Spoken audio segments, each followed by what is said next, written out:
Hello, welcome to another edition of Hinds'Sight. I'm David Hinds. Well, the president of Guyana has announced the date for the long expected election.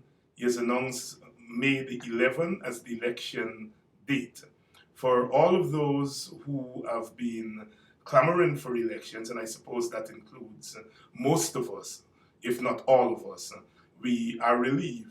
But as with everything else in politics in general, and the Guyanese politics in particular, there are some issues surrounding the announcement. In the first place, the president has announced the date of election without dissolving the parliament. So you remember that the parliament was prorogued on November 10th, and so we're going into an election with the parliament remaining suspended, remaining prorogued.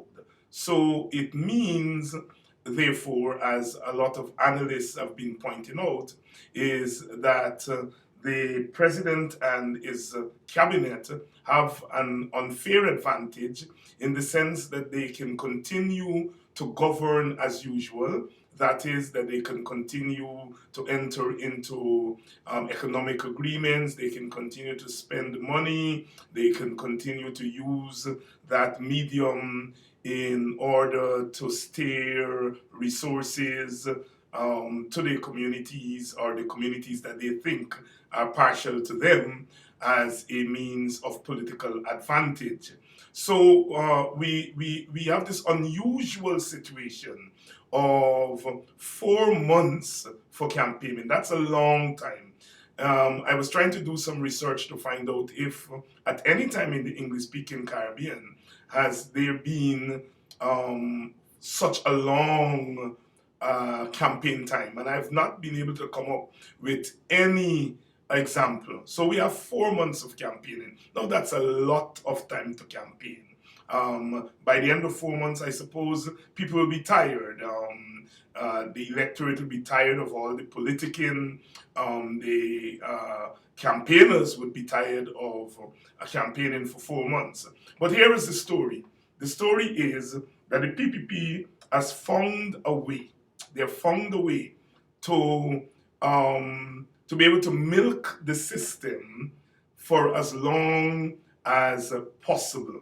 That is, within the next 4 months, they would be governing as usual, because normally when you call an election, you would dissolve the parliament and then call the election. Now, once parliament is dissolved, unless there is some emergency, you can't call parliament back, and then the government is, for all intents and purposes, laid to rest, null and void for the most part. But in this instance, with the parliament being prorogued, and there's no dissolving of the parliament, the government, for all intents and purposes, is still in play. And so there's an unfair advantage there that the PPP has gotten with announcing this date. Note, the date on May 11th comes the day after the 6-month prorogation period, because remember, the parliament was prorogued in November the 10th, so May the 10th would have been 6 months, and they called the election the day after. Now, we've just discovered also that the very day of the election is the day that the students are due to take the Caribbean examination, the CXC.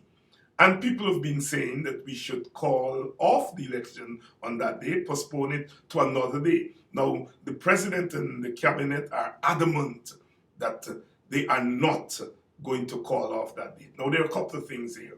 One, if you are calling an election, which is a national election, in the interest of the nation, and you found out that you made a mistake because it clashes with something that is important as a national examination, then in the interest of the nation, you would say, oh my God, I made a mistake.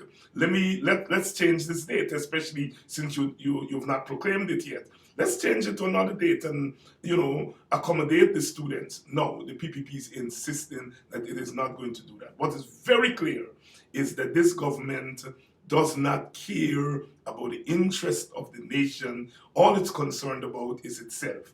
And it is advantageous for them to hold the elections on May the 11th, because if you move from May the 11th, then you will have to prorogue the parliament again or dissolve the parliament. That's really what is at play here.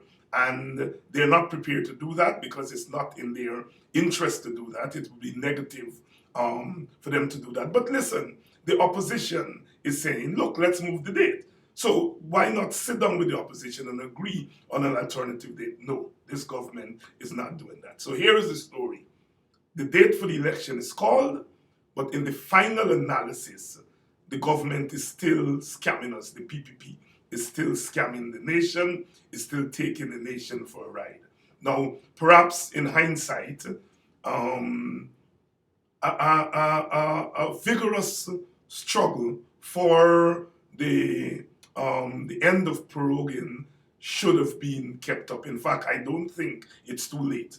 I think we can engage an election campaign, but we should also, over the next couple of months, agitate for a proper end to the prorogation and a proper dissolving of the parliament. Now, we can do things simultaneously.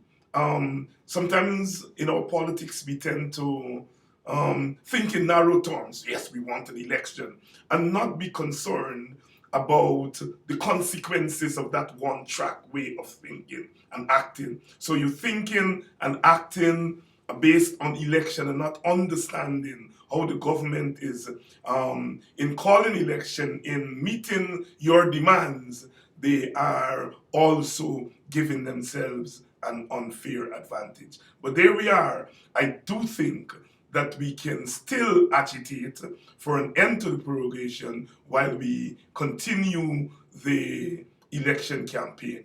The president is going to proclaim the date, and so the students who are sitting their exams, they will have to be clashing with an election campaign, and this government doesn't care. Well, that's it. It's the PPP government. And we know because we've been dealing with it for 22 years, now going on to 23 years.